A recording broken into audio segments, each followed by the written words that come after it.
A United States fighter pilot was ordered to fire 24 rockets at something he never actually saw. The command was authenticated. His radar had locked onto an enormous target.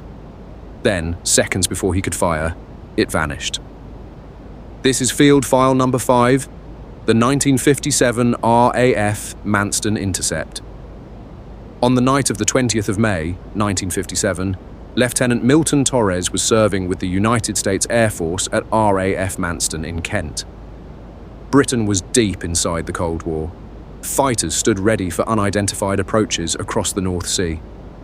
Torres later recalled that 2 F-86D Sabre interceptors were waiting on 5-minute alert. The weather was poor, and much of the flight took place inside cloud.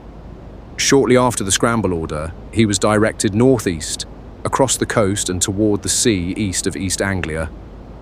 Ground controllers told him they had been watching an unidentified radar return moving strangely around the region. At times, they said, it appeared almost motionless.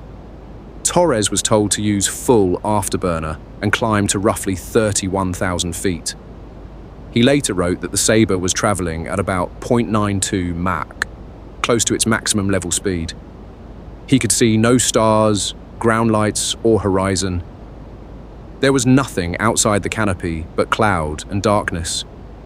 Then came an extraordinary instruction: fire the full salvo. The F-86D carried no guns. Beneath its fuselage was a retractable tray containing 24 unguided Mighty Mouse rockets. Torres challenged the order and requested authentication. According to his account, the code was valid. He selected all 24 rockets. The controller directed him toward the target. At a range of 15 miles, Torres said a powerful return appeared exactly where expected. He compared its intensity to the return from a B-52 bomber and wrote that the lock had the proportions of a flying aircraft carrier. But that description referred to radar strength, not a craft he could see. Torres never reported a visual sighting. The interception computer began its countdown. At around 20 seconds from the firing point, the target's movement changed. What had been rapid closure became rapid separation. The return broke lock, crossed the limit of the aircraft's radar, and disappeared. Ground control reportedly lost it within 2 sweeps. Torres returned to Manston without firing. He claimed that the following day, an unidentified American civilian questioned him in a corridor beside the briefing room.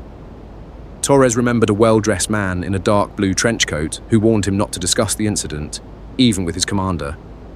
He remained silent publicly for decades. The story only entered the documentary record after a reunion at Manston in 1988. A second pilot, Dave Robertson, confirmed that the pair had chased unusual radar targets that night, but his memory differed in important ways. Robertson recalled a training flight rather than a runway alert. He believed the aircraft first landed at RAF Bent Waters in Suffolk to be armed.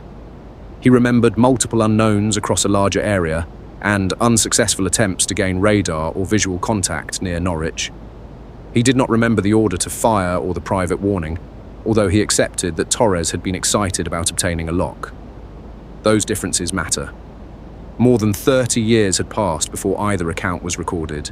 The surviving Ministry of Defence papers are not a 1957 mission report. They are later correspondence discussing the pilot's recollections. Searches by British and American authorities found no contemporary operational record of the incident. The ministry also acknowledged that, until 1967, its UFO files were normally destroyed after 5 years. One proposed explanation is electronic warfare. The CIA later developed systems able to inject false aircraft into radar displays. Project Palladium is known to have tested phantom targets against foreign air defences. Some researchers believe Torres may have been an unwitting participant in a similar experiment. It is a plausible idea, but no released document proves that Palladium, or any related system, was used over East Anglia that night. Weather effects, equipment behaviour, a classified exercise, mistaken memory, and an unknown physical aircraft all remain possibilities. What can be established is limited. 2 veteran pilots later described an unusual intercept. One reported an authenticated weapons order and a powerful airborne radar lock. No object was seen, no photograph was taken, and no contemporary mission record has been found.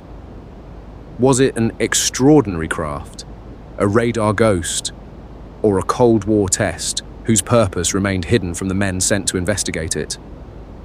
The record does not tell us, but it does show how close one pilot believed he came to firing live rockets at an unidentified target over Britain. Field Record Archive, preserving the record, separating observation from assumption,